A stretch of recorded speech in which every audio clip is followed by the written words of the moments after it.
Well, the rising cost of living is proving a key bugbear for many young people in Singapore, with more than 8 in 10 youth citing it as a top concern.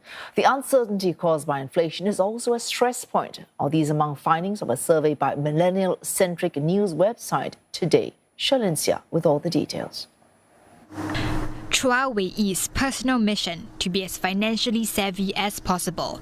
The 24-year-old is often tracking his expenses and finding the best value for money deals. When I'm at hawker centres, I will keep an eye out on payment companies which also provides discounts. So it gives me the opportunity to do what I call double dipping, which is when I make a single transaction. I get to benefit from the app's cashback and also the debit card's cashback. He's part of a growing group of youths concerned about the rising cost of living. 84% say it's one of their top concerns in a Today survey conducted in September.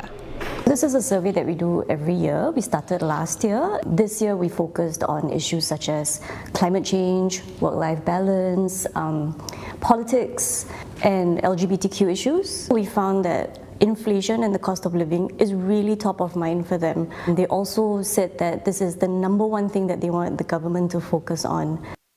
The costs of groceries and healthcare are the top concerns for over half of the youth surveyed. That's closely followed by food and utilities and then housing.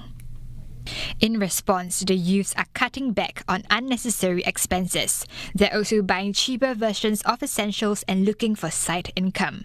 But just how badly are these affecting some of the youths? Beyond concern, there's also much stress and anxiety felt about the cost of living. Among the respondents, over half of them identified it as a source of mental health struggle. 3 in 10 even say it's the main source.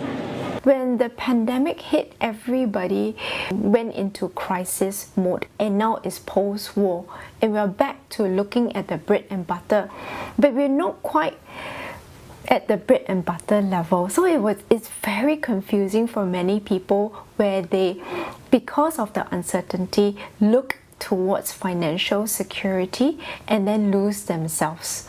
The current landscape is challenging for everyone for that matter. An uncertain environment fueled by a fluid COVID-19 situation coupled with geopolitical tensions. One sociologist says youths need more assurance and targeted help. A lot of the government support that we see that is rolled out is accentuated on vulnerable groups. I think sometimes we forget this group, right, of young adults, because the assumption is they're young, they're just starting off, they have a good, long runway, right, to build, their capacity and so forth. But I do think that the kind of help that they need may be a little bit different, right? Perhaps more on the aspects of mentorship.